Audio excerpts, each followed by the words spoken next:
Hello guys, welcome to my YouTube channel. Today special egg fried rice. చాలా ఈజీగా క్విక్గా చేసుకోవాలంటే మనకి ఏం కర్రీ తినాలనిపించట్లేనప్పుడు ఈ ఎగ్ ఫ్రైడ్ రైస్ చేసుకోవచ్చు. ఇది అంత ఎక్స్పర్ట్ ఏం కాదు, నాకు ఇష్టం వచ్చినట్టు నేను చేసుకున్నా అండ్ నా టేస్ట్ని బట్టి నాకైతే బాగా నచ్చింది. ఎవరైనా ట్రై చేయాలనుకుంటే ట్రై చేసుకోవచ్చు. ఇలా 6-7 ఎగ్స్ తీసుకొని నేను ఇలా బ్లెండ్ చేస్తున్నా.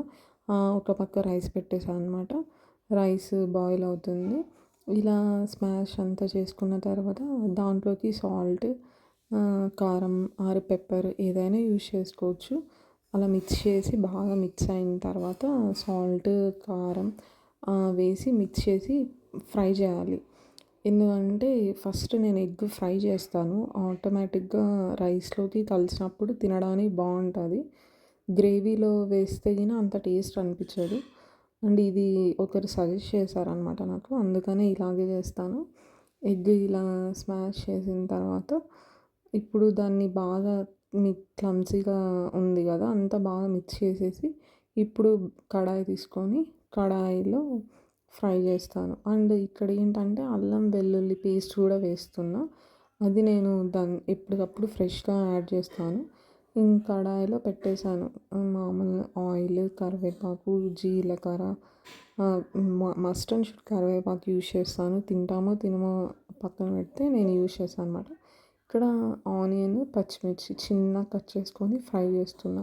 ఇవి ఫ్రై అయ్యే లోపల మనము అల్లం వెల్లుల్లి పేస్ట్కి ప్రిపేర్ చేసుకున్నాం కదా, అది కూడా ఇది ఫ్రై అయిన తర్వాత రెడ్డిష్గా దాంట్లోకి వేసేయాలి.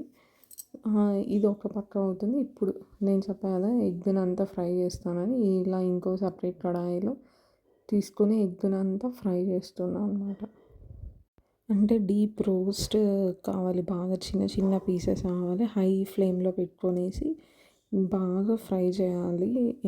చా ఎట్లా అంటే బాగా రెడ్గా అయిపోవాలన్నమాట. తినడానికి క్రిస్పీగా ఉండాలి. అంతలోపల అటువైపు చూస్తున్న అది ఆనియన్, పచ్చిమిర్చి ఫ్రై అవుతున్నాయి కదా, ఇందులోకి పసుపు, కారం పొడి, ధనియాల పొడి, బిర్యానీ మసాలా పొడి, గరం మసాలా ఇవన్నీ వేసేసేయాలన్నమాట. స్టెప్ బై స్టెప్ ఒక్కోటి.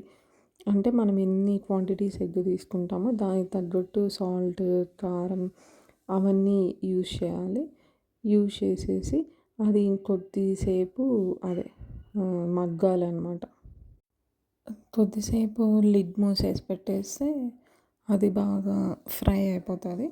ఇప్పుడు అంతలోపల ఇటు సైడ్ మనం ఎగ్ ఫ్రై అయిందా లేదా చూస్తున్నాం. ఇప్పుడు ఎగ్ ఫ్రై అయిపోయింది.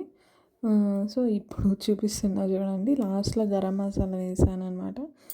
యాక్చువల్గా అప్పటికే బిర్యానీ మసాలా అన్నీ వేసేసాను.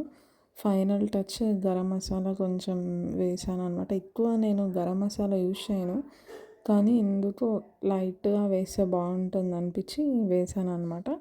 ఇప్పుడు ఫ్రై అయిపోయింది కాబట్టి ఇంకా ఆఫ్ చేసేసి ఇటుపక్క ఉన్న ఫ్రై అయింది కదా ఎగ్ రోస్ట్, దీన్ని కూడా తీసేసి ఇప్పుడు రైస్ చల్లారబెట్టుకున్నాము. ఇప్పుడు ఇలా ఆయిల్ పైకి వచ్చిందంటే బాగా మగ్గింది అని అర్థం చేసుకోవాలి. ఇప్పుడు నెక్స్ట్ వచ్చేసి ఇంకా ఎగ్ చూస్తున్నాను నేను ఎంత ఫ్రై అయింది అనేసి, దాంట్లోకి వేసి మిక్స్ చేసేయాలి. యాక్చువల్గా అయితే రైస్లోకి కూడా వేయచ్చు, కానీ ఇలా వేయడం వల్ల ఎగ్ బుజ్జిగానే అవుతుంది, మనం చపాతీలోకి కూడా తినచ్చు. ఆ రోజు అందుకే వేసాను నేను. కొంతమంది రైస్ తిందాము, వేరే ఇంకొంతమంది చపాతీలోకి అయినా తింటారనేసి మిక్స్ చేసేసాను అనమాట. యాక్చువల్గా ఓన్లీ ఎగ్ రైస్ అయితే వేరేలాగా ఉంటుంది. ఇప్పుడు ఈ రైస్ చల్లారబెట్టేసిన తర్వాత ఇలా మిక్స్ చేసేసాను. Okay, thank you.